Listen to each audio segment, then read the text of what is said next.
Come closer.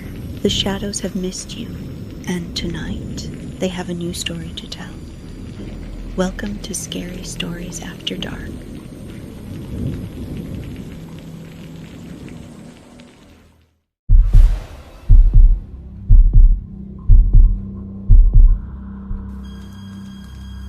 Someone ran through Darkmoor Manor like the house was chasing her.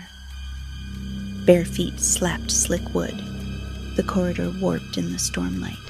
Portraits flashing pale faces, curtains breathing in and out as if the manor had lungs. Her hair stuck to her cheeks in ropes, wet with rain or sweat or something darker. She didn't look behind her. She couldn't. Please. Her voice snapped thin on the air. No, not you.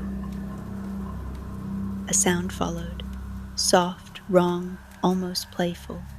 Not footsteps, not claws. Something sliding, dragging, learning the shape of the hall as it moved.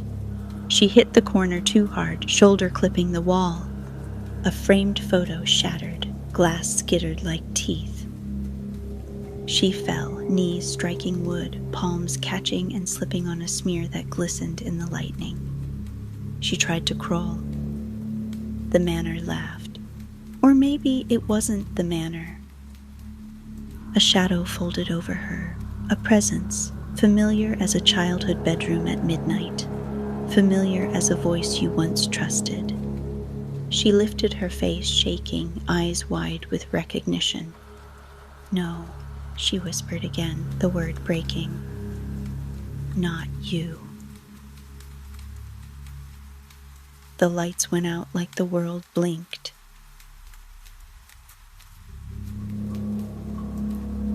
Detective Red Thorne's phone vibrated in the cup holder as she drove toward her night shift, wipers fighting rain that hadn't started yet but promised it. The sky was bruised. Low clouds rolling in like they had a destination. Dispatch, Darkmoor Manor. She sighed around the rim of her coffee, bitter and hot, and let sarcasm keep her steady. Darkmoor was a magnet for prank calls, teen dares, YouTube urbex fantasies. It was state-owned, restricted, and therefore irresistible to anyone with boredom and a flashlight.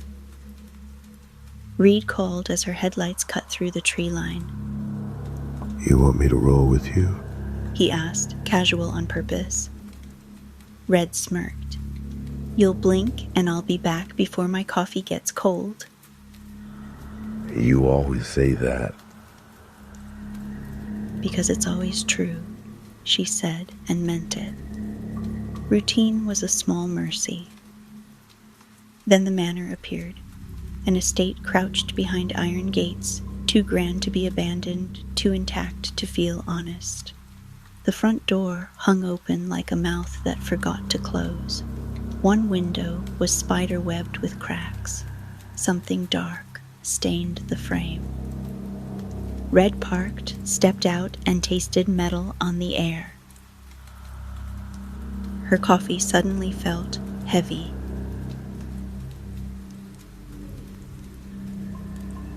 The door wasn't just open, it was wounded. Splintered wood bowed inward as if something had slammed from inside and nearly made it out. Shards of glass glittered on the porch, some stuck in the frame at odd angles. And on the exterior, sprayed across the door and the nearest window, was blood, thin lines, and misted bursts that suggested panic. Red crouched, professional first, fear later. There was something mixed in with it. Not water, not rain. A slick sheen, like slime. Catching the gray light, it clung to the cracked glass in threads, stretching when the wind shifted, refusing to drip like normal liquid would. She gloved up. The substance had a faint odor. Pennies and wet fur and something chemical like a hospital hallway after disinfectant. Her stomach tightened in a way she didn't like. Okay, she muttered, more to herself than anyone. This isn't a prank.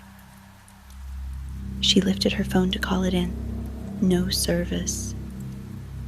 She tried again, stepping back into the driveway, lifting her arm as if height could summon signal. Dead bar, dead world. Her pulse ticked up. She glanced at the road behind her. Trees crowding both sides, the kind of distance that made you feel small and watched. Thunder cracked, not far.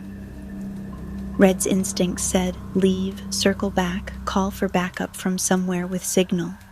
But the door yawned open, and the blood was real, and if someone had come here for help... A sudden flash of lightning turned the estate stark white, and in that split second she saw handprints on the inner side of the door, bloody, dragging downward like someone had tried to pull it shut, or keep it shut. The wind shifted again. A thin, distant wail threaded through the trees. It didn't sound like a fox. It didn't sound like wind. It sounded like someone crying behind a wall. Red's hand went to her sidearm. She drew, muzzle angled down but ready. Police, she called, voice steady because she refused to give fear the satisfaction. Silence answered.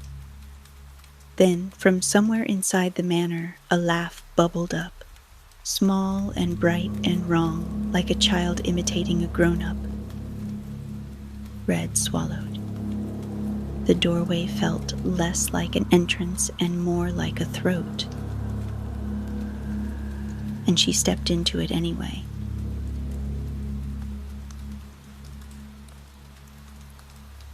The air inside Darkmoor was warmer than it should have been. Not cozy, stale, like breath trapped too long behind closed teeth. Her flashlight beam carved narrow tunnels through dust and grand architecture, sweeping staircase, velvet drapes, chandeliers veiled in cobwebs that were too thick to be only spider silk. Whispers brushed the edge of her hearing, too faint to make out, but constant enough to fray her nerves.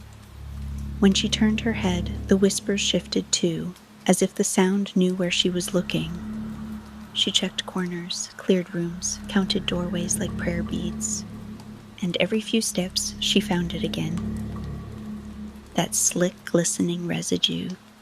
On the banister, on the wallpaper, a smear across the marble floor like something had been dragged. She caught herself staring at it too long. A flash, uninvited, cut across her mind. A younger version of herself standing at a gate. Rain, a badge that still felt new on her belt. A voice behind her saying, "Don't look in there, Red. It looks back." Her heart kicked. She blinked hard, and the memory collapsed into a headache. She pressed 2 fingers to the bridge of her nose. The migraines had been getting worse lately, the nightmares too. Strange images, hallways she'd never walked, a ballroom drowning in candlelight, the smell of wet fur in a place that should have smelled like coffee and paper. Coffee. Her stomach rolled. She remembered Reed handing her a fresh cup, like a small, thoughtful ritual. "You'll need it," he'd said. "Long night." A light fizzed overhead. Red froze, flashlight lifting. The chandelier flickered, not just from storm surge. It was responding.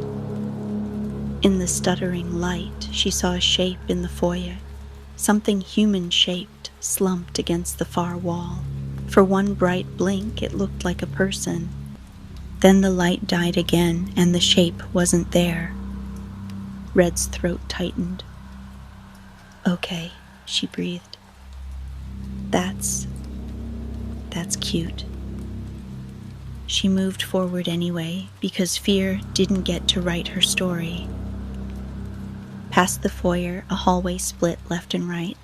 She chose left. The manor rewarded her with sound, a wet, dragging scrape from above, followed by a low, pleased hum, like someone satisfied with their hiding spot. Her flashlight caught another smear of slime and blood on the wall, and beside it, the indentation of fingertips, as if someone had tried to climb into the wallpaper. Red's pulse pounded in her ears. She tried her radio. Static answered. Not normal static. Voices tangled in it, laughing and crying and whispering her name. Red. She jerked the radio away. Her coffee aftertaste turned sour. And then from deeper in the manor, a scream tore through the silence, so sudden and raw that it made her bones tense. Not a recording, not a prank, a real human sound. Red ran toward it.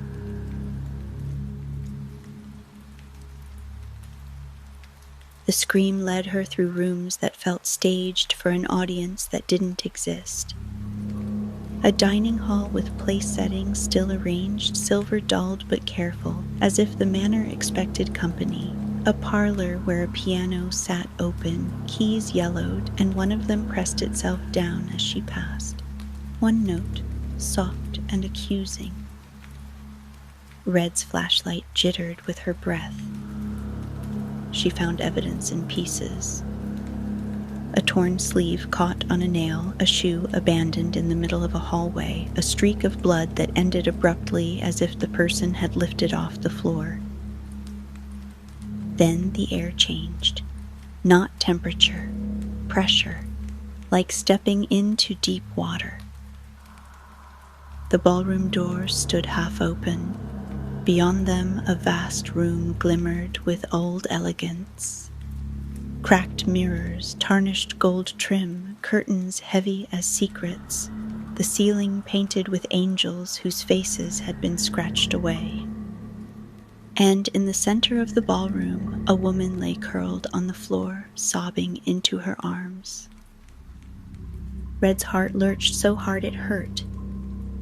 Not because of the blood, not because of the injuries, because she recognized the shape of her, the line of her jaw, the way her shoulders shook. Mallory, Red whispered before she could stop herself. Her sister's name tasted like a bruise. 2 years. 2 years of missing posters and dead ends and grief that never sat still. 2 years of Red promising she wasn't the kind of person who gave up, and then going home and staring at the ceiling until morning. She stepped closer, gun lowering without permission. Mallory lifted her face.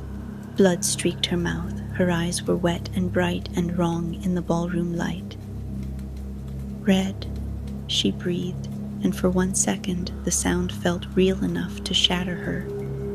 Red crouched beside her. Hey, I've got you. Her voice cracked. She swallowed it down.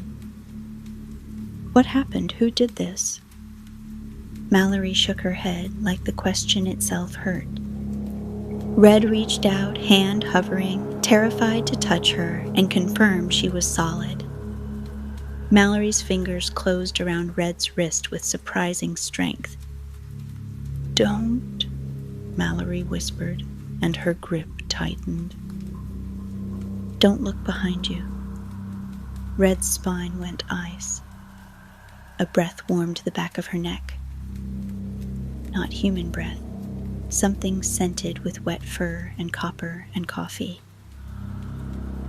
A voice murmured close to her ear, familiar, gentle, intimate. You always come when I call. Red couldn't move. Her body locked as if the manor had grabbed her muscles by the string. Mallory's expression changed, sorrow sliding into something bright and gleeful. She started to laugh. Red's eyes stung. Her chest caved inward. Because the voice behind her wasn't a monster. It was Reed.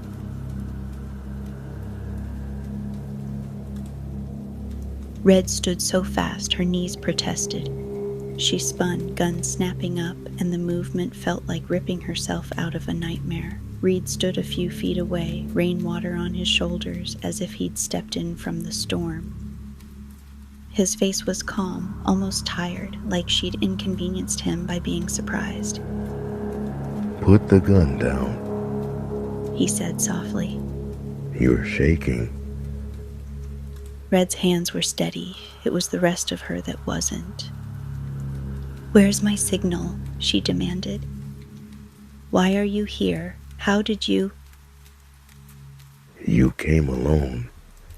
Reed said, like that answered everything. His gaze slid to Mallory on the floor. Good, that's cleaner. Mallory kept laughing, but it was thinner now, like a recording running out of tape.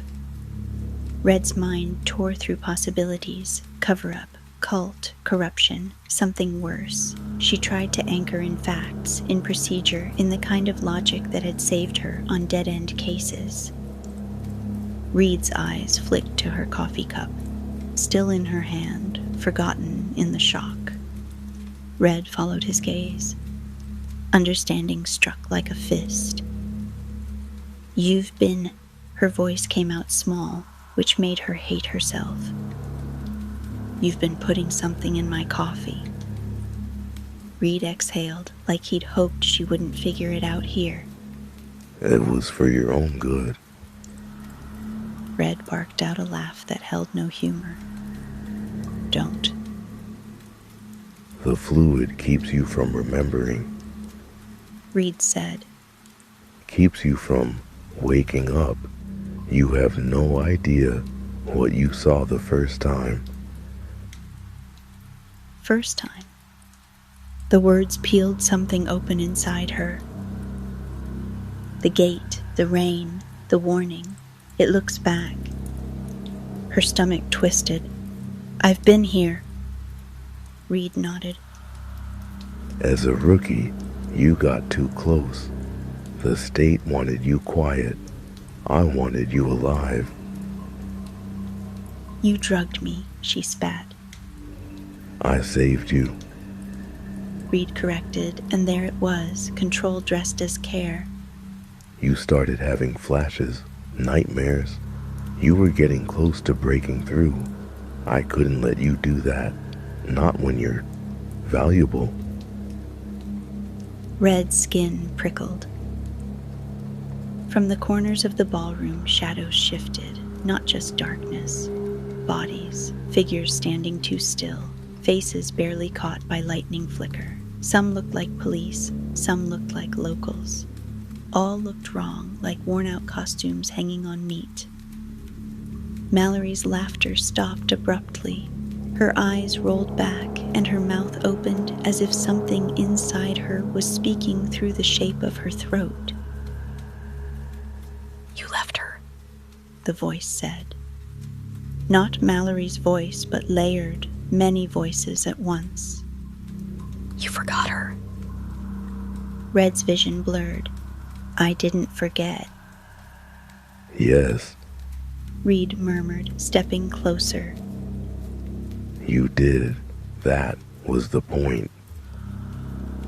Red backed away, gun still trained on him, but her senses were betraying her now. The air smelled stronger. Wet fur, copper, coffee.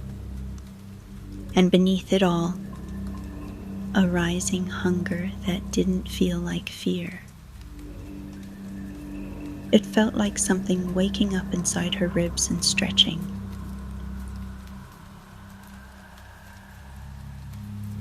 The manor moved. Not physically, walls staying in place, but in attention. Lights flickered in rooms Red hadn't entered. Floors creaked ahead of her steps like the house was deciding where she should go next. The ballroom mirrors reflected shapes that weren't in the room. Red retreated, dragging Mallory's limp form by the shoulders. Her sister was too light, like grief made into a body. Red's arms burned with effort and anger. Reed didn't chase. He didn't need to. Red, He called, and his voice followed her like a hand at the back of her neck. you can stop this if you cooperate. Shut up, she snapped, hauling Mallory through the doorway. The corridor outside the ballroom was different than before. Longer, narrower, wallpaper peeling in strips that looked like skin. The whispering was louder now, words shaping themselves. She came back. She remembers. She's hungry. Red's mind snagged on that last one. No, that wasn't hers. She forced her breathing steady because panic was a feast and she wouldn't feed it. She found a study, shoved the door closed, and locked it. Antique lock, old-fashioned, satisfying click. Mallory stirred, barely. Her eyes fluttered. For 1 second, real pain cut through her features. "Red," she rasped. Red's throat tightened. "I'm here." Mallory's gaze slid past Red's shoulder, toward the wall, toward the shadow between bookshelf and fireplace. Her pupils widened. "No," she whispered. "No, not you." The phrase hit Red like a slap. "Mallory, look at me." Mallory tried. She really tried. But then her mouth split into a grin too wide to belong on her face. The grin wasn't joy. It was mimicry, something wearing happiness like a borrowed coat. Red staggered back, heart hammering. Mallory's skin shifted, not ripping, not transforming, just settling, as if the shape of her was being adjusted by unseen hands. The edges of her face blurred in the lightning flash. Red's flashlight beam landed on Mallory's neck. There, half hidden under blood and hair, was a small scar Red knew by heart. A childhood accident, a bike fall, stitches, real. Red's eyes burned. "She's in there," Red whispered, voice shaking with rage and love. "You're using her." From the wall, the shadow answered without moving. "We keep what we catch." The slime-like residue on the floor quivered, reacting to Red's presence like it recognized her. A memory flashed hard enough to steal her breath. A cup of coffee, Reed's hand on her shoulder. "Don't think about it too much. Just drink." Red's stomach churned. She tasted that bitter warmth again, and beneath it, something feral. The lock on the study door clicked. From the other side, a soft scraping sound began. Like claws learning the shape of metal.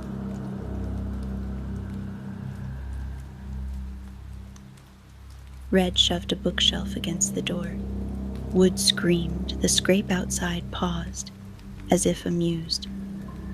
Her radio hissed on the desk. Static. Then Reed's voice, buttery, smooth. You can't barricade yourself from a house that already owns you. Red ignored him and focused on Mallory. On the only true thing left, she crouched, grabbed her sister's face gently, forcing eye contact. "Mallory," she said, low and urgent. "If you can hear me, if you are in there, give me something, anything, our phrase, the one we used when we were kids." Mallory's expression trembled like a curtain caught in wind. Her lips parted, and for a split second, Red saw her sister in the eyes. Terrified, desperate, real. "If you can hear me," Mallory whispered, voice breaking. "You're not alone." Red's breath caught. She nodded hard, tears hot but contained. "I've got you," Mallory's face twisted again. The false grin tried to take over. But Red had her proof now. She stood and turned, gun raised, shoulders squared, to face the door. "Reed," she called into the wood. A pause, then his voice came through. "Yeah?" "You've been dosing me," she said, loud enough for the manor to hear too. "To keep me quiet, to keep me useful." "You were spiraling," Reed said. "You were going to ruin your life, digging into something you can't beat." Red laughed, sharp. "You know what ruins a life? Betrayal." The scrape outside grew louder, more bodies joining it. Sniffing, breathing, the smell of wet fur thickened until it coated Red's throat. Then, so subtle she almost missed it, her own heartbeat changed. Not faster. Deeper. A second rhythm layered beneath it, like another heart waking up in the dark. Red's mouth watered. Hunger rolled through her, not for food, not for comfort, but for something alive. She pressed a hand to her sternum, horrified. The lichen fluid wasn't just a sedative. It was an infection, a seed. And in the storm-surge lighting, she caught her reflection in the study mirror. Her eyes looked brighter, not quite red, not yet, but close enough to make her stomach drop. The door splintered inward. A figure pushed through, tall, broad, moving like a person remembering how to be human. Its face looked familiar for a second, like a man she'd seen on a missing poster. Then the features shifted. A snout, teeth, a grin made of hunger. Behind it, more shapes crowded the hallway, wearing familiar faces the way a wolf might wear a stolen jacket. Red raised her gun. Her hands shook, not from fear, from restraint. Mallory whimpered behind her. Red's jaw clenched so hard it hurt. "Not you," she whispered, to Reed, to the manor, to the thing inside her. But the manor answered anyway, delighted. "Welcome home, Red Thorne." And deep in her chest, something answered back with a growl that felt like relief.